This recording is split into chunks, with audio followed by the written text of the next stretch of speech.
Hi hello, നിങ്ങൾ depression അഥവാ വിഷാദരോഗത്തിനെ കുറിച്ച് കേട്ടിട്ടുണ്ടോ? പലരും വിചാരിച്ചു വെച്ചിരിക്കുന്നത് വിഷാദരോഗം എന്ന് കേട്ടാൽ സങ്കടം എന്നാണ്. എന്നാൽ അതൊരു തെറ്റായിട്ടുള്ള പ്രയോഗമാണ്. ഡിപ്രഷൻ എന്ന് വെച്ചാൽ അതൊരു മാനസികാരോഗ്യ അവസ്ഥയാണ്.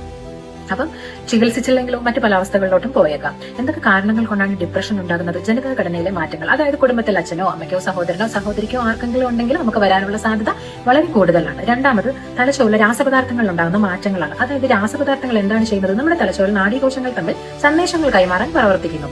അതിൽ പ്രധാനപ്പെട്ടതാണ് സെറോട്ടോണിൻ, ഡോപ്പമൈൻ, നോറെപ്പിനെഫ്രിൻ പോലുള്ളത്. സെറോട്ടോണിൻ എന്താണ് ചെയ്യുന്നത്? നമ്മുടെ മനോനില, ഉറക്കം, വികാരം, വിശപ്പ് ഇതിനെയൊക്കെ നിയന്ത്രിക്കുന്നത് സെറോട്ടോണിനാണ്. ഡോപ്പമൈൻ നമ്മുടെ സന്തോഷം, അതുപോലെ ഒരു കാര്യം കണ്ടാൽ നമുക്ക് അതിനോടുള്ള താല്പര്യം കൂടുതൽ, ഇവയുമായിട്ടൊക്കെ ബന്ധപ്പെട്ടിരിക്കുന്നു. ഡോപ്പമൈൻ.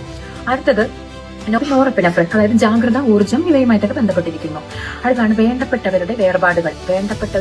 നമ്മൾ അത്രമേൽ സ്നേഹിച്ചിരുന്ന ഒരാൾ നമ്മളെ വിട്ടു പോകുമ്പോൾ ഉണ്ടാകുന്ന ഒരു മാനസികാവസ്ഥ. അടുത്തത് നിരന്തരമായിട്ടുള്ള സാമ്പത്തിക ബുദ്ധിമുട്ടുകൾ. നമ്മൾ കണ്ടതാണ് കഴിഞ്ഞ ആഴ്ചയിൽ മൂവാറ്റുപുഴയിലൊരു കുടുംബം ചാടി ആത്മഹത്യ ചെയ്തല്ലേ. അങ്ങനെ എത്രയോ കാര്യങ്ങൾ.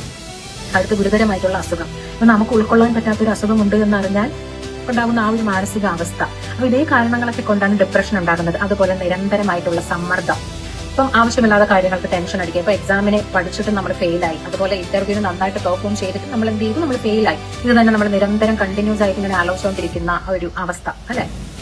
അപ്പൊ നമുക്ക് ഇതിനെ എങ്ങനെ ചികിത്സിച്ച് ഭേദമാക്കാം? ഡിപ്രഷൻ അഥവാ വിഷാദരോഗത്തിനെ എങ്ങനെ ചികിത്സിച്ച് ഭേദമാക്കാം?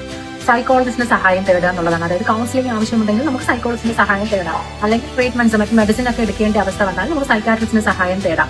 ഇതൊന്നും വേണ്ട, നമുക്ക് ക്യാഷ് കൊടുത്ത ഒരു വൈദ്യന്റെ മുന്നിൽ ചെന്നിരുന്ന് കൗൺസിലിംഗ് തേടുന്നതിനേക്കാളും നല്ല നമുക്ക് വീട്ടിലിരുന്ന് തന്നെ ഇത് വിഷാദരോഗം ഒരു പരിധി വരെ നമുക്ക് കൺട്രോൾ ചെയ്ത് നേരെയാക്കാം. എങ്ങനെയാണെന്ന് വെച്ചാൽ യോഗ, മെഡിറ്റേഷൻ, ചെറിയ ചെറിയ എക്സസൈസ് പോലുള്ളതൊക്കെ അല്ലെ. യോഗ ചെയ്താൽ തന്നെ നമ്മുടെ ശരീരവും മനസ്സും ശാന്തമായി എന്നുള്ളതാണ്. അതായത് യോഗ എന്ന് പറയുമ്പോൾ വെറും ഒരു എക്സസൈസ് മാത്രമല്ല അതൊരു അല്ലെ.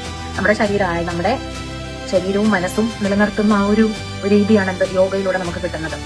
അടുത്തത് നമ്മൾ സൈക്കോളജിക്കൽ സപ്പോർട്ട് കൊടുക്കുക എന്നുള്ളതാണ്. അതായത് ഇപ്പൊ നമ്മുടെ കുടുംബത്തിൽ ആർക്കെങ്കിലും വിഷാദരോഗം അനുഭവിക്കുന്നവരാണെന്നുണ്ടെങ്കിൽ നമ്മൾ അവർക്ക് സൈക്കോളജിക്കൽ സപ്പോർട്ട് കൊടുക്കുക എന്നുള്ളതാണ്. അതായത് ഇപ്പൊ നമ്മുടെ ദൃശ്യം ഫിലിമിൽ തന്നെ കണ്ടില്ലേ, ആ മൂത്ത കുട്ടി അനുഭവിക്കുന്ന മാനസികാവസ്ഥയ്ക്ക് അച്ഛനും അമ്മയും ആ കുട്ടിയെ ചേർത്ത് നിർത്തും. അടുത്ത് നന്നായി ഉറങ്ങുക എന്നുള്ളതാണ്. ഒരു ദിവസം അതായത് 6 to 7 hours എങ്കിലും നമ്മൾ ഉറങ്ങുക. അനാവശ്യ ചിന്തകളെല്ലാം മാറ്റിവെച്ച്, മൊബൈൽ ഫോൺ എല്ലാം മാറ്റിവെച്ച് നമ്മൾ ശരിയായ രീതിയിൽ ഉറങ്ങുക എന്നുള്ളതാണ്. ഉറങ്ങുമ്പോൾ തന്നെ നമ്മുടെ പല പ്രശ്നങ്ങളും മാറും, നന്നായി ഉറങ്ങുമ്പോൾ അല്ലെ.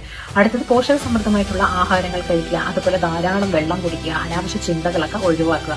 അപ്പൊ എന്റെ ഈ വീഡിയോ നിങ്ങൾക്ക് ഇഷ്ടമായെന്ന് ഞാൻ വിചാരിക്കുന്നു. എന്റെ വീഡിയോ ഇഷ്ടമായെങ്കിൽ നിങ്ങൾ എന്നെ സപ്പോർട്ട് ചെയ്യാൻ മറക്കരുത് കേട്ടോ. അപ്പൊ അടുത്തൊരു വീഡിയോയിൽ നല്ലൊരു ടോപ്പിക്കുമായിട്ട് വീണ്ടും കാണാം.